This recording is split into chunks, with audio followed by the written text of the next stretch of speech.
जो यहाँ आए। मैं तो देश के प्रधानमंत्री और मुख्यमंत्री को इस कार्यक्रम के बहाने धन्यवाद देना है। धन्यवाद इस बात का देना है कि 70 साल में पहली बार है केंद्र सरकार ने मंत्रालय किया, राज्य सरकार ने किया। पिछली सरकारें 67 साल में केवल 3000 करोड़ रुपया दिया था और माननीय मोदी जी ने पूरे देश के मछुआरों के लिए, क्योंकि मैं देश के मछुआरों का नेतृत्व करता हूँ, मत्स्य मंत्रालय हुआ 41,500 करोड़ रुपया अनुदान देकर इनके लिए प्रधानमंत्री मत्स्य संपदा योजना, इनके लिए किसान क्रेडिट कार्ड बिना किसी गारंटी के 3 लाख रुपए आधार कार्ड के आधार पर लेकर 4% ब्याज देकर किसान क्रेडिट कार्ड करने। दूसरा उनका बीमा फ्री का है। NFDB से रजिस्ट्रेशन हो रहा है, नेशनल फिशरी डेवलपमेंट बोर्ड से, कि जो इस क्षेत्र में काम करना चाहता है उसे हम प्रशिक्षण देकर अनुदान देकर आगे बढ़ाने का काम किया जाएगा। माननीय मुख्यमंत्री को धन्यवाद दूंगा कि समुदाय अंग्रेजों मुगलों के द्वारा उजाड़ा गया है, देश को आजाद कराया है, नदियों में लड़ाई लड़ा है, अंग्रेजों मुगलों को मौत के घाट उतारा, उतारा। ये भूमि लोग हैं, अंग्रेजों ने इन्हें छीन लिया था, इनकी जमीन जायदाद छीन लिया, इनके सारे अधिकार छीन लिया, शिक्षा छीन लिया। ये विकास की धारा से कोसों दूर हो गए। ऐसे लोगों के लिए ये अशिक्षा के शिकार हैं, इनके पास शिक्षा नहीं है, इनके पास सब कुछ नहीं है, तो इनको शिक्षा मिल जाए। मछुआ कल्याण कोष की स्थापना पूरे देश में पहली बार उत्तर प्रदेश में हुआ। इन मछुआरों के बच्चों को शिक्षा के लिए हाई स्कूल में है तो 10,000, BA में है तो 20,000, इंटर में है तो 30,000, उससे 50,000, जिसका आय 2 लाख होगा। अभी आय का स्रोत जो है मोदी योगी जी ने 3 लाख कर दिया है। इनके ऐसे लोगों को देकर उनको शिक्षा में पढ़ाया जाए, आगे बढ़ाया जाए। इनके बच्चियों की शादी के लिए जिनका 2 लाख आय होगा 51,000, अभी वो 3 लाख आय हो गया और 51,000 से 1 लाख कर दिया माननीय मोदी जी ने। इनके लिए और सशक्त करने के लिए इनका कोई खेती बाड़ी नहीं है, पढ़ाई शिक्षा में बहुत कोई है, इनका आयुष्मान भारत कार्ड नहीं है, तो आयुष्मान भारत कार्ड न होने के नाते ऐसे में इनका इलाज नहीं हो पाता था। किसी भी आयुष्मान भारत कार्ड के अस्पताल जहाँ से इलाज होता है वहाँ जाके अपना इलाज करा ले। 1 हफ्ता कोई गंभीर रोग है, 1 हफ्ता भर्ती हो जाए तो 5 लाख रुपए हम दे देंगे। वैसे 14 प्रकार के रोग का इलाज फ्री में हम सीधे इनके खाते में अच्छे डॉक्टरों से इलाज के लिए।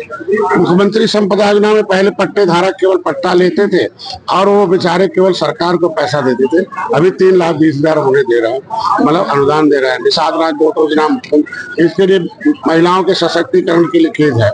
लेकिन सबसे बड़ी एक विसंगति थी कि पूरे देश के मछुआरे अनुसूचित में हैं, पूरे 60% सब्सिडी मिलती मोदी देते हैं। तो उत्तर प्रदेश के मछुआरों को मोदी समझते हैं कि यहाँ मछुआरा भी अनुसूचित में होगा, 60% पाएगा, लेकिन उत्तर प्रदेश में वो जब पैसा आता है तो ये केवल 40% पाते हैं, अनुसूचित का 60% मिलता है। तो जो विसंगति है कि ये अनुसूचित जाति की सूची में सूचीबद्ध है। संविधान बना बड़ी मछली छोटी मछली को खा जाएगी या बड़ा घोड़ा छोटे घोड़े का हिस्सा खा जाएगा, इसलिए एक रिजर्वेशन के बाद एक सूची बनी, उसका नाम अनुसूचित जाति सूची है। उसके लिए कानून बना, अनुसूचित जाति अत्याचार निवारण अधिनियम 1931 है, वो फिर बाद में 50 आया। अनुसूचित जाति अधिनियम से सुरक्षित है। मतलब नीचे सूचित मतलब सूचित किया जाएगा जो पैसे में, बुद्धि में, समाज में, जाति में नीचे हो, ऐसे बच्चों को फ्री में पढ़ाया जाए। सरकार के पैसे से सरकारी नौकरी दी, हर महीने इन्हें कोचिंग, इनको वजीफा दिया जाए हर महीने। इनके बच्चों के अनुसूचित जाति कोचिंग सेंटर है, समाज कल्याण विभाग से करोड़ों रुपए आता है। लेकिन अब इनका नाम 1994 में क्या था, दिल्ली की अधिसूचना में राष्ट्रपति के अनुसूचित है। ये जो है दिल्ली के अधिनियम से सुरक्षित है, अनुसूचित में है। लेकिन उत्तर प्रदेश में सपा बसपा कांग्रेस ने मिलके एक अलग अधिनियम बना दिया था 1994 में कि पिछड़ा वर्ग अधिनियम 1994, उसमें डाल दिया केवट मल्ला कश्यप कहाँ रहे पिछड़ी, ये अब खाएंगे खिचड़ी। तो मैंने जब आंदोलन किया तो उसमें से वो राज्यपाल ने धारा 13 में पावर है, उन्होंने संशोधित कर दिया कि नहीं, केवट मल्ला कश्यप कहाँ, प्रजापति भर राजभर नहीं है पिछड़ी, अब नहीं खाएंगे खिचड़ी। ये अनुसूचित जाति की सूची में सूचीबद्ध, इनको हक दिया जाए। तो आज के दिन में उनका हक मिल जाए।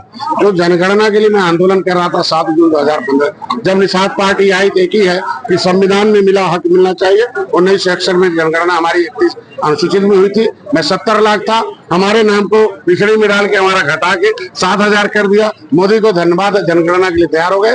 तो पिछड़ी जाति की जनगणना न हो, हमारी उसमें न हो, जब जातिगत जनगणना हो, मेरा ज्ञान अनुसूचित में हो, ये विसंगति दूर हो जाए। इसके लिए हमारे लोग इस जनगणना हमारा असली जगह हो, संविधान वाला हो, बेईमान वाला न हो। बेईमानों ने नाम ओबीसी में डाल दिया, इसलिए ये काम करने के लिए एक तो मेला है, इसके बहाने इनका विभागीय योजनाओं का लाभ पाएं।